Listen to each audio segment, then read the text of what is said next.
'Cause like a winter tonight, I thought I would always have light.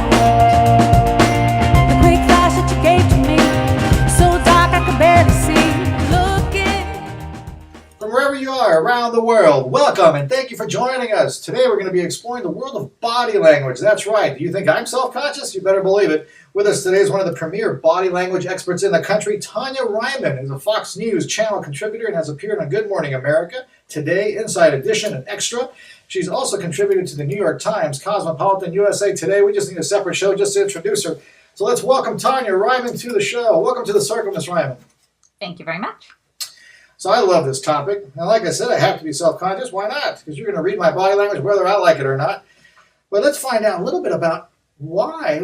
Oh, actually, that's not why. The history of body language. I know you take a little bit of evolutionary psychology perspective on this. Can you start us off with that?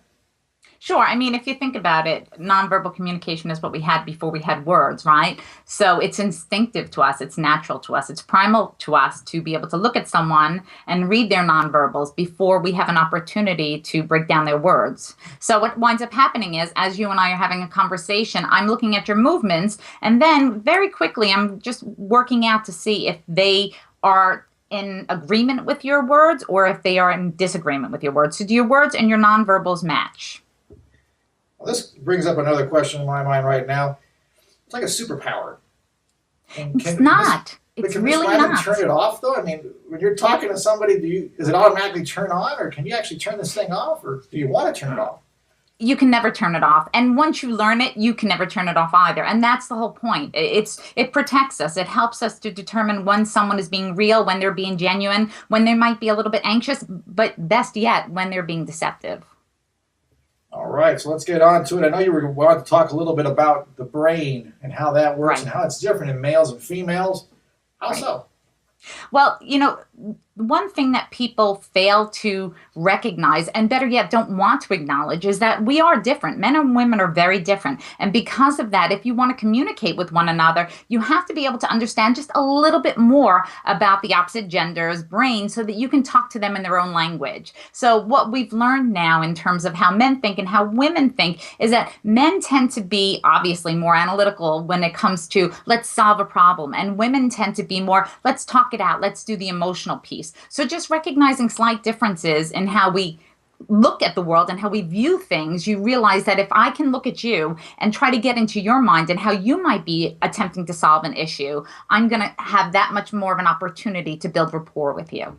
Fantastic point. If you're ready to get excited about Ms. Ryman, here's her book, The Power of Body Language. I highly recommend it. I've read it more than once.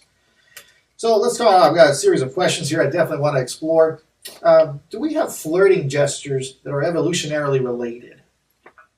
Sure. I mean, most of our gestures are pretty much natural. See, here's the thing. We have people who can manipulate those gestures, right? So you recognize that if I want to give off a certain impression, there are definitely steps I can take in order to give you the impression that I want you to have. However, what we also know, though, is certain things are just instinctual, and there are things we're going to do. And here's a perfect example. If you ask me something and I try to lie to you, what's probably going to happen is you might see a slight shoulder shrug like this. And this is my way, okay, of saying I really don't know. But what's happened is the brain went into, oh, my goodness, I need to get smaller because I'm trying to be deceptive. And when we try to lie, what happens is our body leaks the truth. So in this instance, if I'm trying to lie to you, I might lift my shoulders up just a little bit because I'm trying to make myself less vulnerable, and that's through this area here. So if someone says, oh, do you know what time it is? And you go, no, I don't know. There's a genuine movement. So what you're looking for, once again, is to see when the gestures occur with the wording. So is the timing proper? And then in addition, do the gestures match the words? Interesting. What are some gestures that, you mentioned it earlier already. I'll do this for the guys out there. What are some of the gestures that a woman would give to a guy if they're looking at each other across the room that she might be interested? Come on over and talk to me for a second. Yeah. One of the things that people need to realize is that this is definitely culturally based. Okay. So what I'm going to give you would be, here we are, we're, in a bar somewhere downtown California or Manhattan, or anywhere that's local, right? And so I'm looking at you across the room and I find you attractive. What's usually going to happen is I'm going to look down. And I look down because I feel vulnerable. When you look at me, I might feel vulnerable. So I'll look down and then I'll look back up at you and I'll hold your eye contact for a few more seconds and then I'll probably look away again. So that's my first indicator to you that I'm interested. And the really cool thing about this is men always think that they're picking up women when in fact they're really picking us up based on the signals that they've gotten from us. They just don't realize they've gotten those signals. That's fascinating. So there's a sense of vulnerability there. Right. It reminds me of a funny of a scene in a movie called In Line of Fire with Clint Eastwood. No. He had this one scene which is really funny. He had Rene Russo. He was an older FBI agent. She was a younger FBI agent. She's walking away. He was trying to flirt with her throughout the whole movie. They had this intimate conversation at the front of the Lincoln Monument. She walks away. One of the comments he makes is, if she turns around, she's interested. That's right. And she turned around. Good for him. So Yeah, you would it's agree true with though. that? That's especially if it's an over the shoulder look. So it's like kind of that coy glance. Somebody's walking by, you make eye contact, and then you just look a little bit over the shoulder. That's a very seductive pose, and women use it all the time because they recognize it's seductive. So just lowering the chin, in addition, sends off that signal of innocence and vulnerability, and it has a sexual appeal to men. Very fascinating. We got so much more to go. This is great. Here are a couple of things I wanted to explore too with you. Unconscious factors. How aware are you of unconscious factors playing a role? In other words, things in my past. For instance, let's say I got shot down 10 times from asking women out, and I see you giving me the signals. Are my unconscious factors going to blur what I'm seeing? Are they going to distort that and say, no, she's not interested at all. I'm making it up. Sure.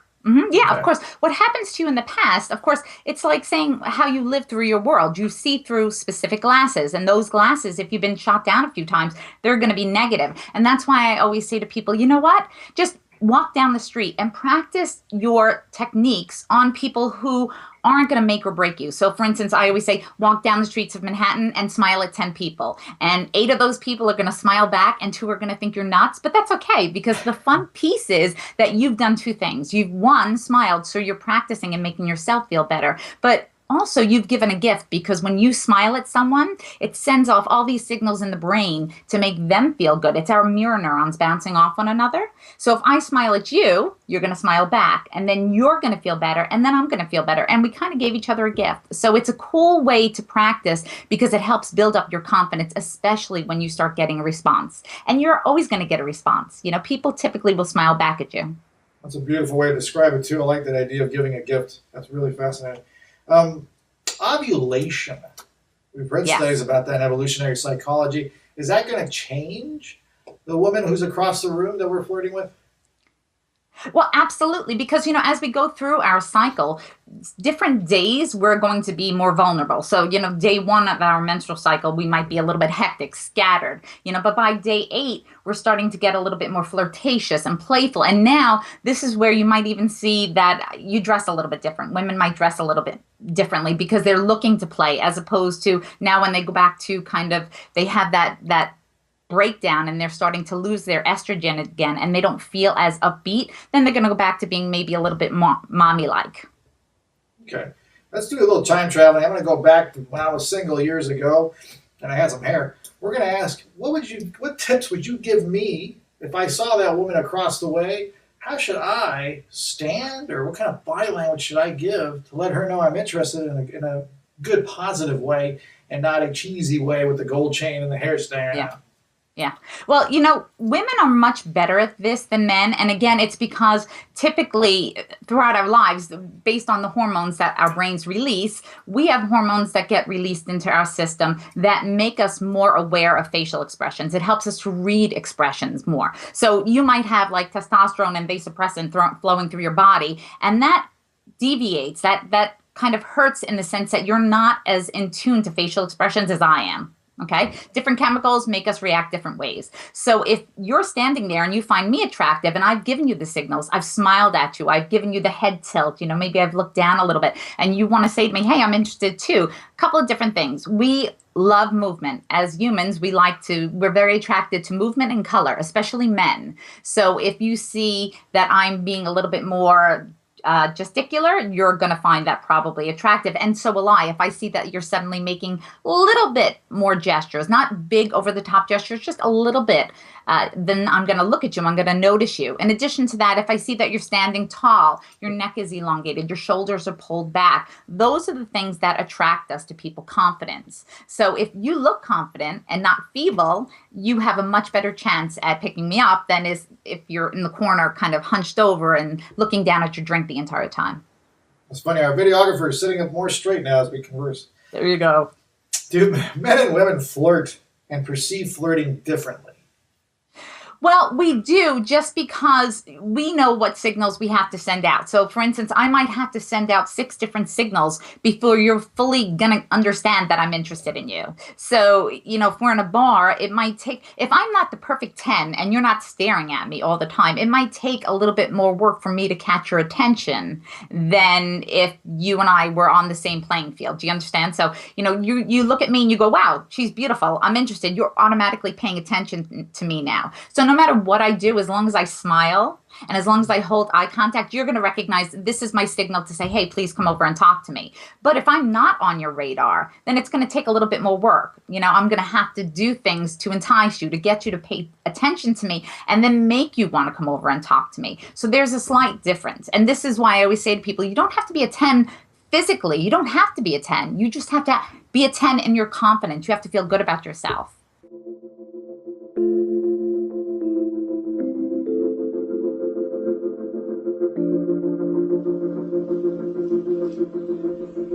Hi, welcome to Adelante. This is Adelante Recovery, and my name is Yvette Kuglin, and I'm part of the staff. Adelante Recovery Center has helped people in dual diagnosis for 5 years. We accept most PPO insurances and provide luxury accommodations and 24-hour support. To speak with an admissions counselor, call 1-888-242-4450. A lot of time we don't even know what's wrong with us, and sometimes we need to get away to figure that out. So if you want to go for a little retreat out in Corona Del Mar, which is a confidential location, we're here to help. So we're only a phone call away. Thank you. A big part of it actually goes to my next question, which is self-confidence. Yeah. And I want to tackle it a little differently. I know standing upright, making yourself, will make you feel more self-confident by standing upright, walking a little faster, right, a little bit more controlled, a little more powerful. But is it possible, we'll use women because I know they're better at reading body language. Is it possible for a woman to notice a man when he's not really self-confident but is trying to act like he is? Well, sure. Because what winds up happening is if you're trying to pretend, and it's all about practicing, because none of this is, I'm going to pretend to be something I'm not. All nonverbal communication really should be viewed as, I want to get this down so that I could be the most authentic and the best me possible. So in the early stages, somebody who's trying to look confident, we might be able to glean and recognize that they're not confident. So for instance, as I'm talking to you, like I said earlier, maybe you're going to stand there with your shoulders up, but then when I ask you a question, I might see that slight shoulder shrug, which is a sign of insecurity. Or, you might do something like cross your arms where you're not just trying to show me your biceps, you're trying to make yourself smaller. So what winds up happening is insecurity tends to just seep out of your body. So this is why I say you have to practice it on a regular basis. Walking down that street, making eye contact, smiling, shoulders back, doing what we now know is the power pose. And what a power pose is standanding in a particular way, and doing so helps to kind of increase your testosterone, which makes you more confident, and decrease your cortisol levels, which are your stress levels. So if you can practice these confidence building skills, then what's going to happen is eventually you won't be trying to act confident, you'll become confident. That's great stuff. Things not to do. Couple of things that men should not do, and women as well, when they're trying to flirt with the other opposite sex. You know, flirting needs, it's supposed to be something that's subtle. Okay. So women ask me this all the time. They're like, well, what if I start stroking my glass? I'm like, okay, if you're looking for a one night stand, that's a great thing to do, you know? So it's the obvious things. You know, if a woman wants to get a man's attention, she can do little subtle things like she can veer herself towards him, or, you know, if she wants to, she can touch herself in obviously non-sexual places. What winds up happening is, especially if we're attracted to someone, our body starts to tingle, right? Our nerve endings are like they're standing on edge. So we tend to rub ourselves. So what you'll see quite often, especially with women, is they'll cross and uncross their legs. And that does two things. Number one, it releases the tension in your legs because you're stroking yourself, and that feels good by crossing and uncrossing your legs. In addition, it also releases pheromones, which is that odorless scent that we give off to people. And that helps because once you're in the place where you're picking up on somebody else's scent, you have a much better idea as to whether or not you two will be compatible. Fascinating. And for a guy, what he should not do. For a guy, it's pretty obvious. You just don't want to do anything that's completely outlandish, like, you know, stand there in the tough guy stance or try to be overly aggressive, which is one of the things that men tend to do. They'll come to a bar, say, for instance, and, you know, come right into somebody's face. And women don't like that. It makes us very anxious. We don't like somebody to come right in our face. Oh, can I buy you a drink right here? So we like things to be a little bit more like I'm smiling at you gently to test the waters. All right, we're going to do a quick body scan with Miss Ryman here. So I'll show you a couple things, and I want to see what your opinion is of them. We already got the glance down. We know that one. You mentioned that, the vulnerability. When somebody, how about this? Yeah. Okay. So this gesture that you're doing right here is pretty much I'm taking what you said into consideration. This is a maybe pose. Okay. So what I would do at this point is it's also I'm listening to what you're saying. What I would be doing would be see what the next movement is. So for instance, if you're like this and then you go like this, that's kind of a negative. You've just swiped your nose, which is an indication that you're very anxious or nervous, coupled with other movements. But if I see you do this and then afterwards you put your hand down and you smile at me, now it's more of a yes. So you went from a maybe in the pendulum to a yes. And the whole point about this is you need to recognize that it's not just one cue. You know, just because I smile at you doesn't mean that I want to go home with you. It means that I'm friendly. So recognizing that you have to look at clusters of cues as opposed to just one signal to determine whether or not somebody has interest. And this is one of the big things that is a problem between men and women because men will misinterpret women's signals of friendliness as sexuality. So quite often a man will mistakenly think that a woman is interested just because she smiles or she's playful and she's fun and she's giving them attention, just a different kind of attention. Like, hey, I want to hang out with you. You're a fun you're a fun person to hang out with. That's a great point. Something to make sure all the guys out there realize. So let's go ahead and keep going down. Somebody talks to you like this. Is it different than this? Well, yeah, this to me is an indication of whether someone is being truthful or not. So a perfect example that I use is if I say, oh my goodness, I got this really good raise, but my friend Tony, he got a terrible raise. Now, if you watch what I did, when I talked about what a great raise I got, my hands are here, right? And then I talk about Tony, yes, it's a terrible raise, but I've expanded my hands. So really what my nonverbals have said is his raise was bigger than mine because I went outward. So when you do a movement like this, you can use it to help, again, as one of the cues that someone is potentially being deceptive. So if we're doing this can also mean, depending upon what the context of the conversation is, hey, I have it all taken care of. I have it in my world. This is all within my grasp and I have it under control.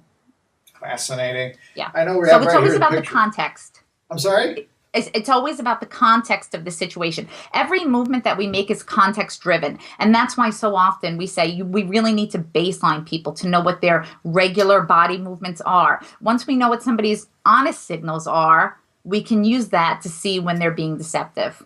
But it's really kind of dangerous to look at somebody from across the way and start reading their body language immediately when you don't really know what's going on.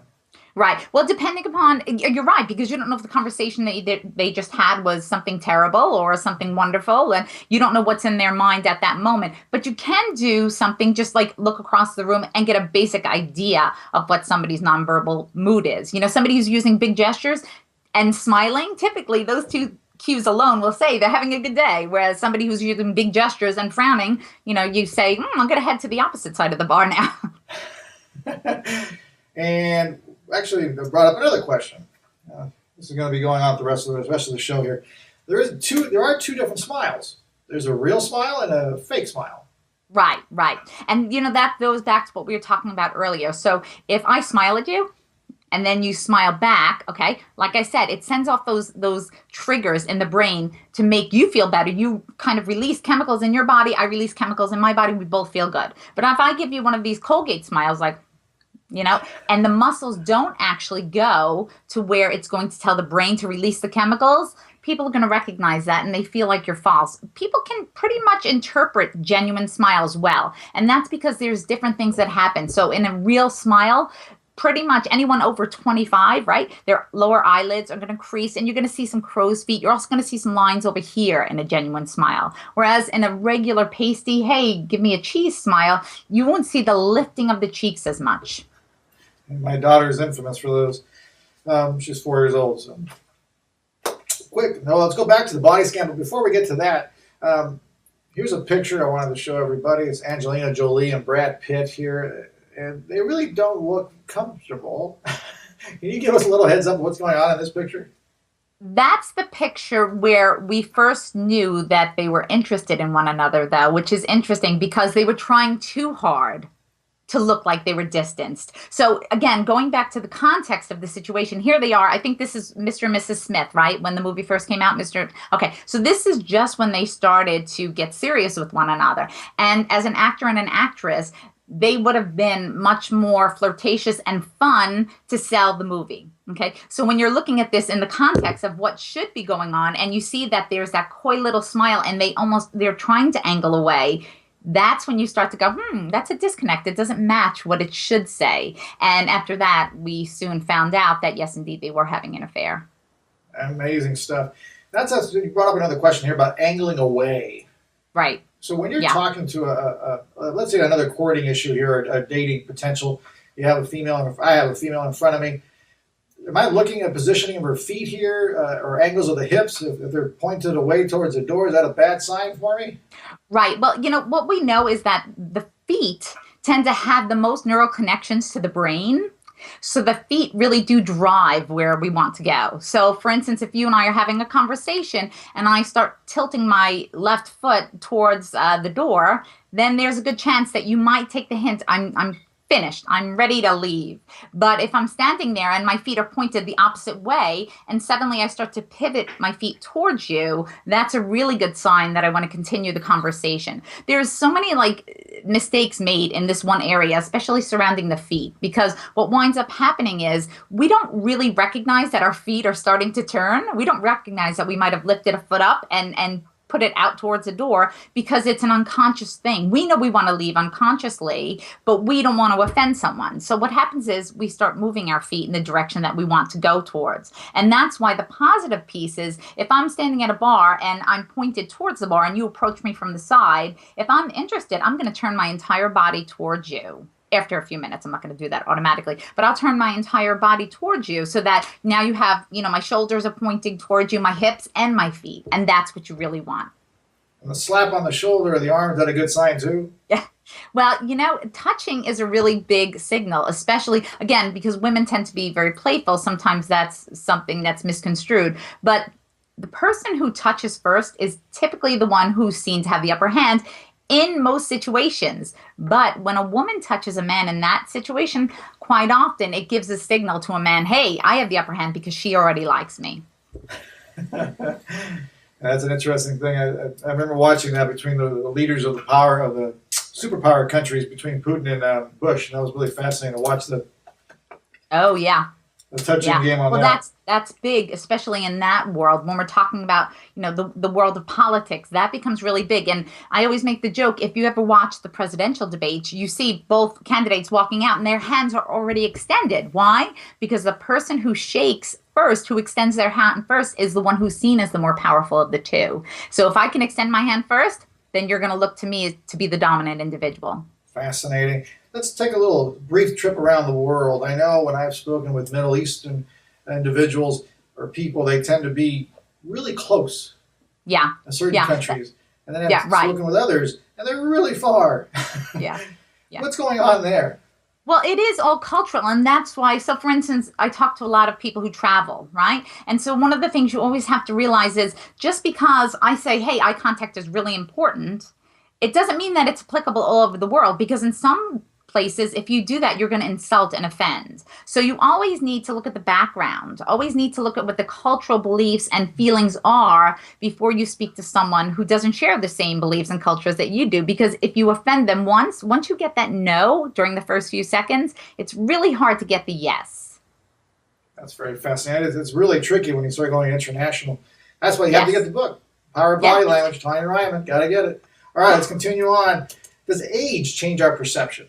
Because I'm over 40 now, believe it or not, and I don't believe I was the same 20 years ago, body language-wise, or even how I perceive body language. Do you think that's true? The perception shouldn't change, because the perception should always stay that, if I shrug my shoulders, it's indicative of I don't know, regardless of whether you're 20 or 50. But what winds up happening is we do become more relaxed and more comfortable in our own skin. So because of that, our body language does change. That, having said that, there's also a big difference. Like I think you were mentioning earlier about, the older generation dating and how that works. Do we flirt the same way? And usually the answer to that is no. And that too goes back to know your audience. So, depending upon the ages, you want to realize what might be in for that person's age group, as opposed to just saying, hey, I'm in the 20-something group, I'm going to flirt one way, and then moving into 30s and 40s, it definitely does change. Fascinating. Last couple of questions here before we end, and then I forgot to prep you, but we do sometimes have a fastball question, so we'll throw that at you in a little bit. But before we get to that, one more change. Do people change in a real stressful event happens to them? For instance, like a divorce. When they come out of a divorce, does something happen to their body language? Are their perceptual abilities also diminished? Do they feel more self-conscious or more depressed so they don't pick up signals as easily? Is there some kind of change there? Well, that's an excellent question, and there's a couple of different ways to pose the answer. The first thing is, yes, every single thing that happens to us, every movie we see, every book we read, everything that happens becomes what we know. That becomes our life. That becomes our filter, okay? So we see things through the filter of our lives. That makes sense. This is why when you become self-aware about nonverbal communication, you need to be able to step out of your regular rose and see what the norm might be, what the norm should be. So somebody who's just gone through a divorce, they are going to be probably much more gun shy than somebody who's been out in the dating world, or just somebody in general, because they've gone through a rejection process. Even if they're the ones who've initiated the divorce, it's still a rejection process, right? So it's a failure, so to speak. Some people feel like it's a failure. So their body language might be a little bit more downtrodden, but what happens is with practice, and once they're out there a little bit, they start to feel better about themselves. It's just like the person who gets fired from a job and then they get a new job. Initially, there might be some interference. They might feel a little insecure, but once they're back in the world of business in a new position, they're going to work towards feeling better and more confident with themselves. We have one question before your fastball question. The last question is, did you see anything at all? I know you did an interview before about Bill Cosby. Anything there at all that you saw that kind of gave you hesitation? Actually, I only analyzed his wife. So Camille, I didn't look at his body language. So I can't say I did. All right, can't say on that. You ready for the fastball question? Sure, why not? Did you use these magical powers of yours, Miss Ryman, to capture your husband? Oh, no. He stalked me down. He what? He stalked me down. He stalked you down. And you didn't spot him coming? Yeah, I did, but I couldn't get rid of him. Well, thank you so much, Miss Ryman, for being on the show. I truly appreciate it. Once again, Miss Tanya Ryman, here's the book, The Power of Body Language. It's just one of 3. If you haven't bought it already, I highly recommend it to go get it. Get all 3, actually. They're very, very great, very good books. Highly recommend it again. And remember, our motto is simple, everyone. Wherever there's psychology involved, even in body gestures, we are there. See you next time, everyone.